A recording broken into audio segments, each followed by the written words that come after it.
The two gunmen involved in the Bondi Beach shooting were identified as a father and son pair by the Australian police. Now, during a press briefing, police said that they were confident that the two individuals were the only people involved in Sunday's incident and they were not searching for a third suspect. They described the incident, which resulted in the deaths of 16 people, including a child, as an anti-Semitic terrorist attack carried out at a Jewish festival. Police come in, they are urging people to stay away from the area. A media officer. I can say that we are not looking for a further offender.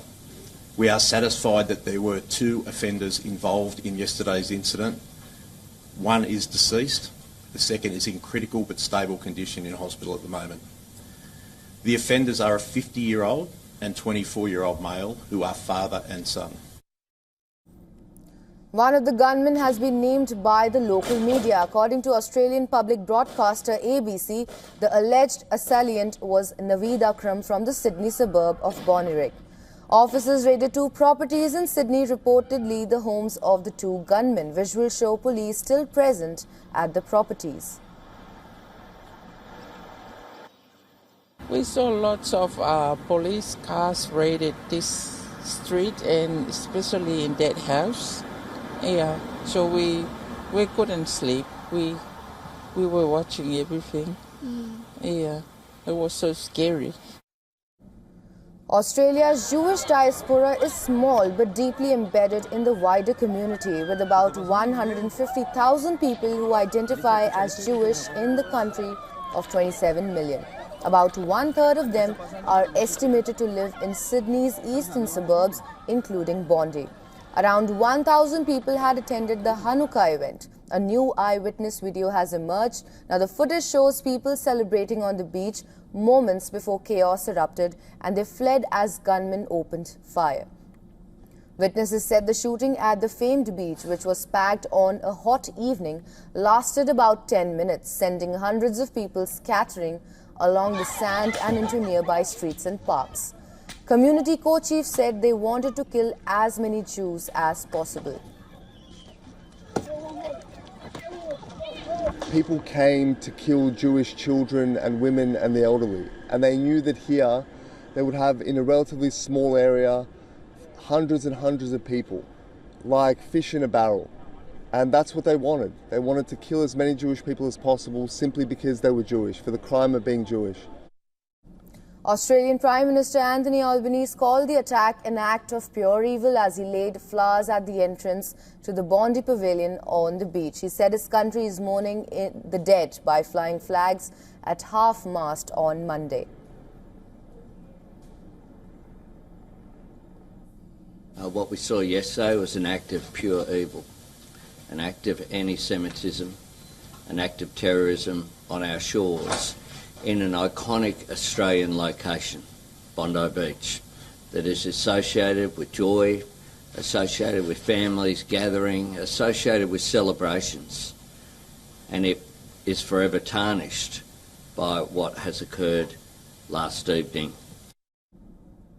World leaders have expressed horror and revulsion following the mass shooting at Sydney's Bondi Beach, which left at least 16 people dead. Israeli Prime Minister Benjamin Netanyahu and President condemned the violence. Netanyahu accused the Australian government's policies of fueling the anti-Semitic fire, which Hergos called on Australia to confront the enormous wave of anti-Semitism affecting society.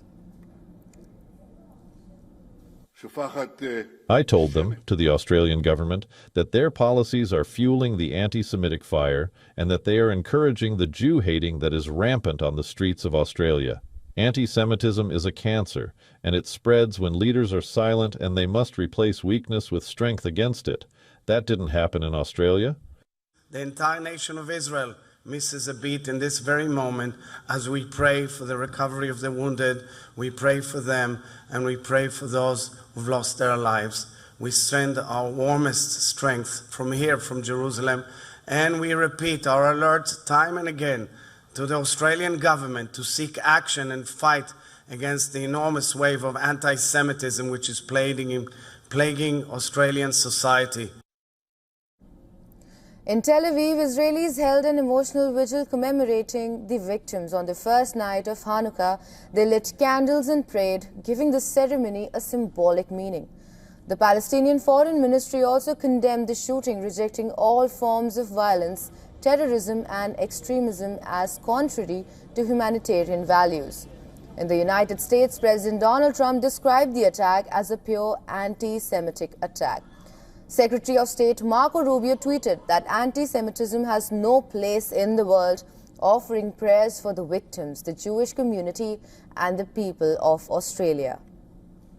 Australia, as you know, that was a terrible attack, 11 dead, 29 badly wounded, and that was an anti-Semitic attack, obviously. And I just want to pay my respects to everybody. Following the attack, New York authorities stepped up security around Hanukkah events. The Turkish Ministry of Foreign Affairs extended condolences to the family of those who lost their lives, reiterating their principled stance against terrorism as a global threat. King Charles III, head of the Commonwealth of 56 countries including Australia, said he was appalled by the dreadful anti-Semitic terrorist attack. UK Prime Minister Keir Starmer called the violence deeply distressing. In London, people held a vigil outside the Australian High Commission. The rabbi led prayers and the lighting of the menorah, while the Metropolitan Police increased security around Hanukkah events. French President Emmanuel Macron condemned the attack and vowed that France would fight relentlessly against anti-Semitic hatred. Dozens of French Jews gathered around the Australian embassy in Paris, participating in the lighting of the first Hanukkah candle and expressing solidarity with Australian Jews. Demonstrators carried placards reading "From Paris to Sydney, Solidarity and Light Against Terrorism," highlighting the global rise of anti-Semitism following recent events in Israel and Gaza. In Budapest, Hungarian Jewish leaders marked Hanukkah event with a celebration attended by police officers standing guard. Chief Rabbi Shlomo Kovesh lit a 9-branch menorah as participants sang songs and held up phone lights, emphasizing the holiday's message of hope despite the tragedy. Now, earlier we had spoken to some experts on the Sydney attack. Listen in. For quite a few years, because there has been an increase in anti-Semitism in Australia, especially for the last 2 years, but really before then. And this anti-Semitism has increased, and it's based on a hatred of Jewish people, based on their race and their religion, but also because of Israel. And this unfettered hatred just grows and grows, and inside that hatred, there are people that want to turn that hatred into physical violence against ordinary Jews, and that's what we saw tonight. So what comes next? I don't know. It really is the time for leadership. I think if we hear more statements from our leaders along the lines of "there is no place for anti-Semitism in Australia," I don't think that actually means anything. If it was a less iconic beach, it may well have gone on for some longer period of time. I think ultimately it's almost impossible to police public spaces, particularly in a country like Australia with a history and tradition of gathering at beaches and venues such as this. It's almost impossible. You can't set up, weapons scanners and metal detectors at entrance points.